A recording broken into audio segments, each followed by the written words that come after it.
Hello, and welcome to Southern California CEO Magazine, where we bring you regional, business, and economic news and information. I'm your host, Amy Rios, and today we're at the second annual Greater Corona Valley Chamber of Commerce's Interstate 15 Economic Forecast. Today's I-15 economic forecast will be focused on the I-15 corridor region of Southern California, which encompasses the city of Corona, Norco, and Eastvale.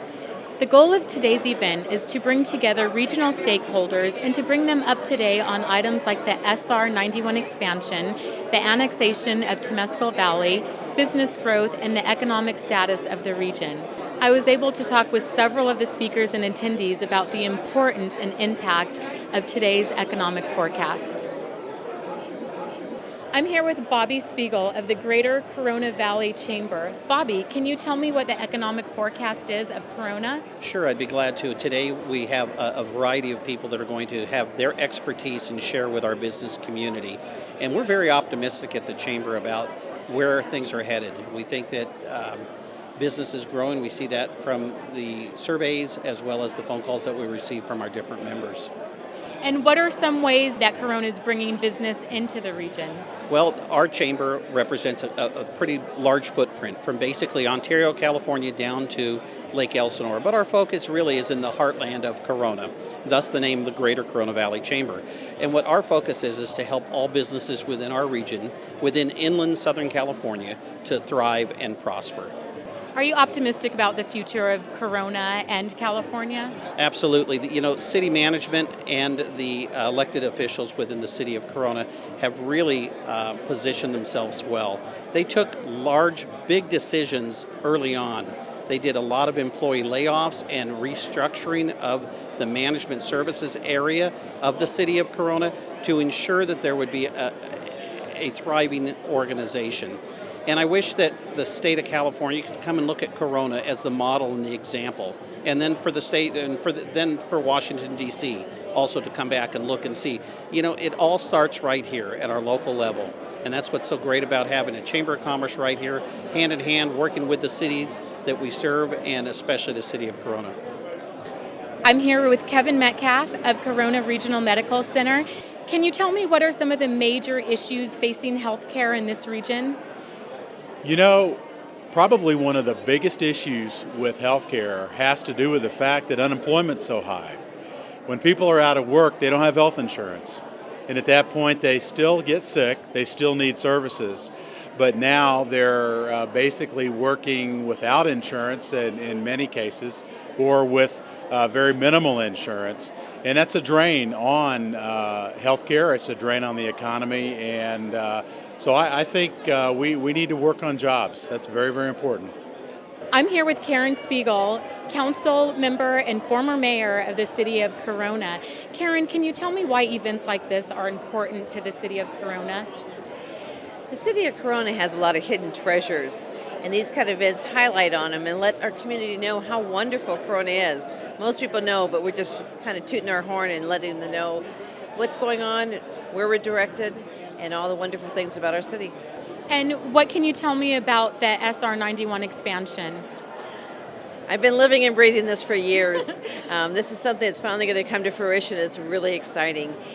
The congestion on the 91 freeway is overwhelming, and not so much that it's our drivers and our residents that are on the freeways, but it affects us because when it gets blocked, we have so many cars coming through our community and we aren't able to function as a city. And so it'll be nice as people will be able to get from destination A to B and not have to get off the freeway just to block our streets. If they're getting off to shop or have business here, it would be wonderful, but they don't. So we're looking forward so that people can just move their lives on and that we can enjoy our city. Are you optimistic about the future of Corona and the cities surrounding? Absolutely. Corona has such wonderful vision for the future. Our location is why we're such a jewel here. Right at the crossroads of the freeways, the edge of the counties, and we've been recognized by so many organizations as a great place to raise your families. So we are excited and want everybody else to know how great Corona is to live, work, and play. We're here with Joanne Colleta of the city of Corona. Joanne, can you tell me about the annexation of Temescal Valley? Yes, the city is currently evaluating the annexation of this area. It's within the city's sphere of influence.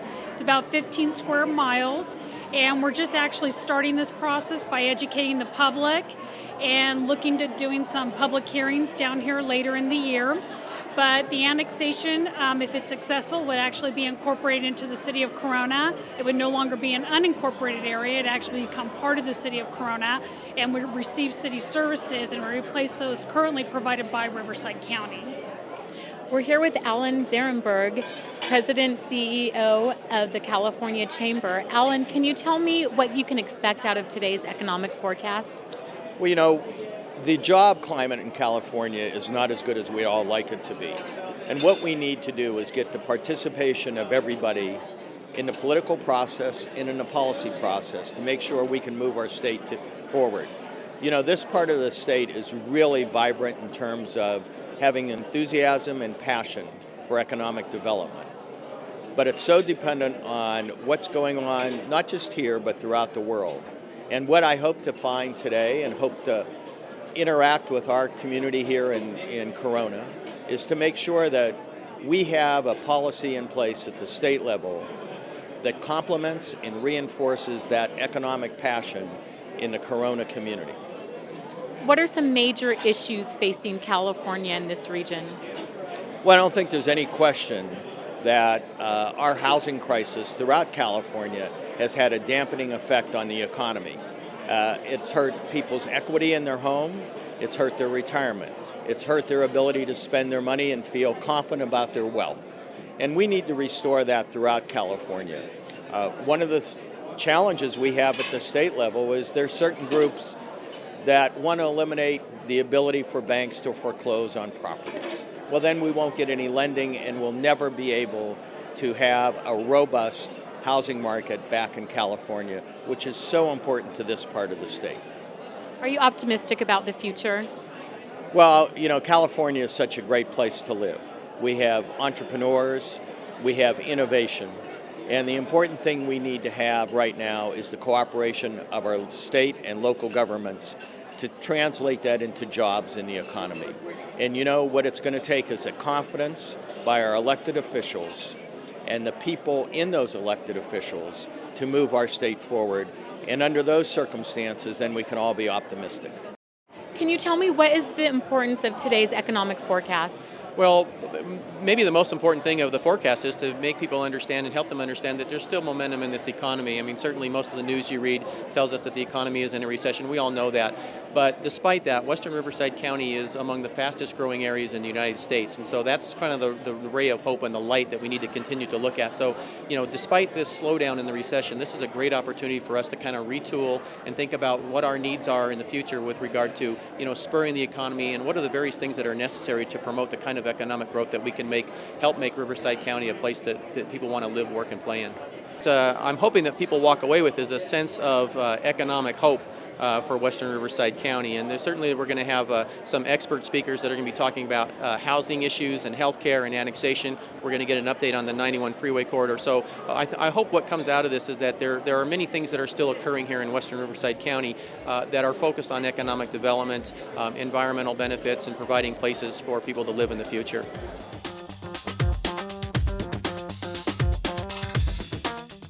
The I-15 corridor is located approximately 45 miles southeast of Los Angeles and Western Riverside County and encompasses a population of approximately 250,000. It's a region whose heritage spans more than a century. If you would like to learn more about this growing region, simply click on the icon to the right of the screen. I'm your host, Amy Rios, and I want to thank you for watching this edition of Southern California CEO Magazine.